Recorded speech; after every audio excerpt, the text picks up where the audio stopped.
but the women were excited to do it. That all started in Penang. I'm sorry. And this led to Tun Mahathir's vision for the Malaysia we're going to become. And we've just got a decade to do it. You in Nottingham are 1 decade old. So you'll know how little time that is for us to achieve Vision 2020. By 2020, we're going to be a high-income, high-developed country. And we've got to move from now on in order to do it. Now, who are we? What are we? Well, first of all, our greatest hallmark and characteristic is our diversity. You think in Malaysia, and all those tribal peoples in Sarawak and Sabah, and here, the land of the Malays who've been here for centuries, know no other homeland, and then the migrants, and then all the strangers who came in, the spice trade, brought, of course, traders through the Straits of Malacca, the gateway from west to east. First you had the Hindus, who gave us the name for government. Government is Karaja, and in the middle of that name is the word Raja. And it comes from Maharaja, from India. And to this day, 2 states have sultans called Raja, Selangor and Perak. Okay? The second were the Arabs, who brought Middle Eastern style sultanates, and they brought Islam. Then, at some point, came the Chinese, the 3-jeweled eunuch, Cheng Ho, Admiral Cheng Ho, who came here, discovered Malacca, liked it, went back to China, and brought his next cargo of beautiful maidens. And those beautiful Chinese maidens intermarried. Today they're known as Babas and Nonias. And there's a hill in Malacca called China Hill, where they are buried. So you had all this diversity building over history and over the centuries. Then came the colonists. They were different. They colonized the country. The Portuguese and the Brits. You've got to go to Malacca, you'll see it. You've got the hill, and you've got the red stack houses in the middle of the town, and every evidence of the colonial regime. Which is how I came here, I suppose. Now, the migrants were the main influx of migrants, was much later. Late 19th century, the Chinese and the Indians. The Chinese came for the tin industry, and the Indians for the rubber industry. The first were the Sinkays. They were fleeing the tyranny, the hardship, the poverty of the warlords in China. They got on board unseaworthy craft and came and settled all around this area. There's still a little legacy from that. The Chinese do not say hello when they meet you. They say, have you eaten? Because when they first came, they hadn't eaten very much, which is why the Chinese cuisine is the most diverse in the world, because they used to get any ingredients they can and put them together. And it's delicious. I had some today. Then came the Indians as indentured labor to serve on the rubber estates.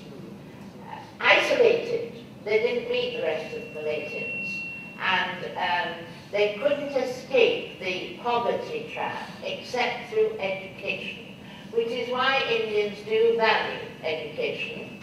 and they went for, if they could manage it, they went to do law and medicine. But there was a problem.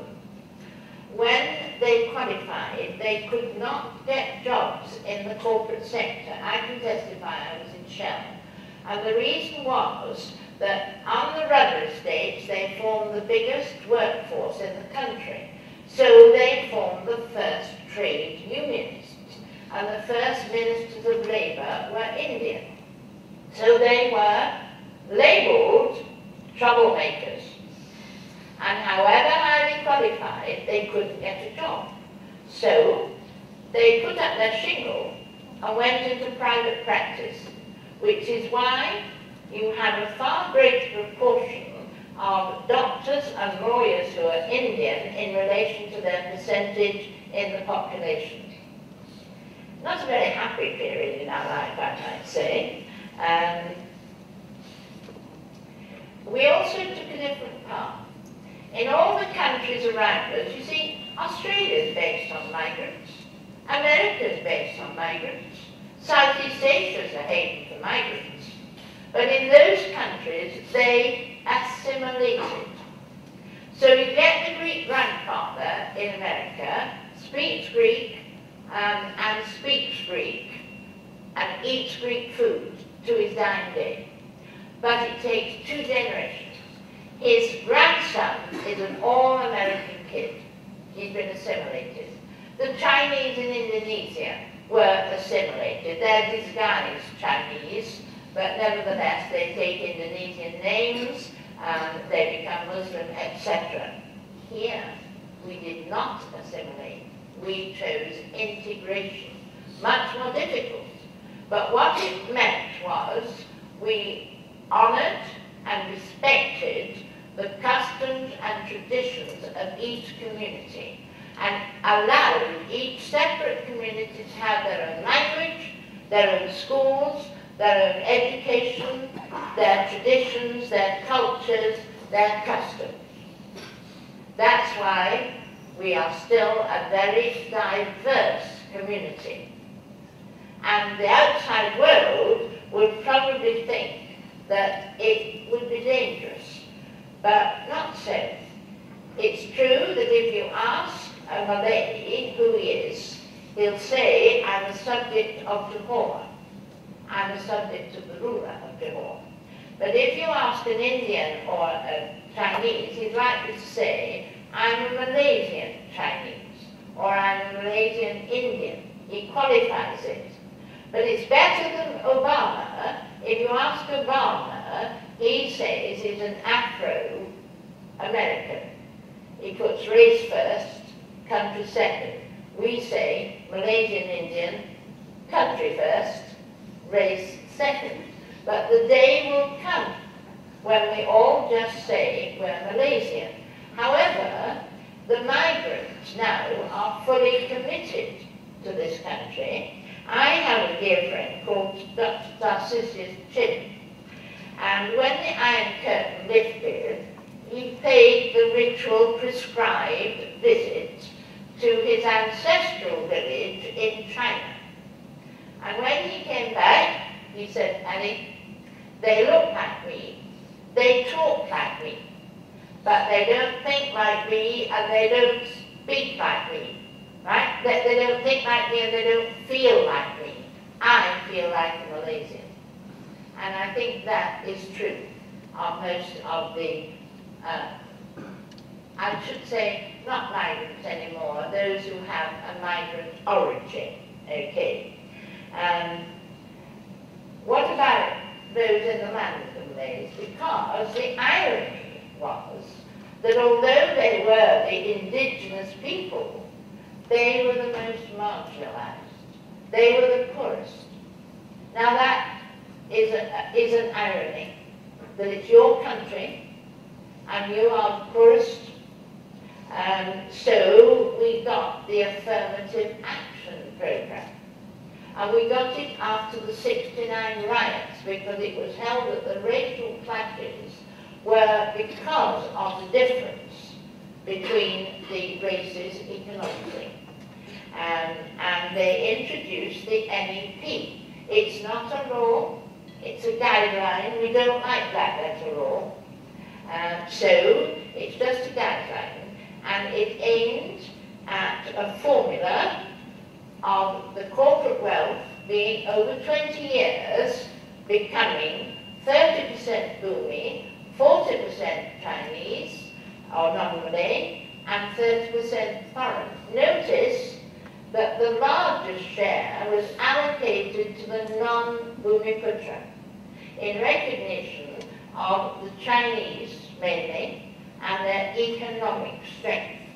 Because those Sinkays who came here, their only security was material wealth. And the way you got material wealth was business. And to this day, they dominate business. Not just in Malaysia, but they have their 1C, their land association, with distribution channels all through the region. So, in recognition of their business acumen, they were allocated a bigger share than the indigenous people. But unfortunately, although they were given 20 years to achieve this, they tried by allocating land, Clause 153 of the Constitution, which does give them the rights to contract land, education, and other privileges. Unfortunately, to this day, the Bumiputra have only reached 18% of the corporate wealth. So the affirmative action program is going on. And will go, but the first thought of it, I'd like to stress, is the eradication of poverty, irrespective of race. Eradication of poverty, irrespective of race. So the poor Indian and the poor Chinese qualifies equally. At the moment, I'm not so sure that's recognized because at independence, the Malays had a simple majority. So they generously shared power. They formed a social compact with the other races, and a coalition government, first the alliance, that then opened up to a coalition of 14 parties. And of course, I compare it to the bumblebee that flew. The bumblebee isn't designed for flight. Unwieldy body, tiny wings, but it gets in the air. And the political bumblebee had two wings. The main wing was the Malay wing, because it's landed the Malays. And then the other races and the other parties were in the second wing. The only snag would be if the first wing split, the bumblebee might fall to the earth. And there was a time when Tunku Rizali challenged, lost, went out, formed Semangat 46 and opposed government, and there was a danger that it took a lot with him from UMNO, so the wing of the bumblebee was split. But then the loyalty of the non-Malays saved the day. And now the wing is healed, and we've got a fully pristine bumblebee that still flies, and it flew particularly for 51 good years. There are certain aspects that are very Malaysian. Lineage, we've got a Prime Minister at the moment who's the son of a former Prime Minister. In Singapore, you've got somebody who's the son of a former Prime Minister. We believe in lineage, don't we? You've got the two women, mother and daughter in Sri Lanka. You've got Benazir Bhutto. You've got scores at Kim Jong-il. Scores of examples. Megawati Sukarno. We believe in lineage, but we don't think of it as nepotism.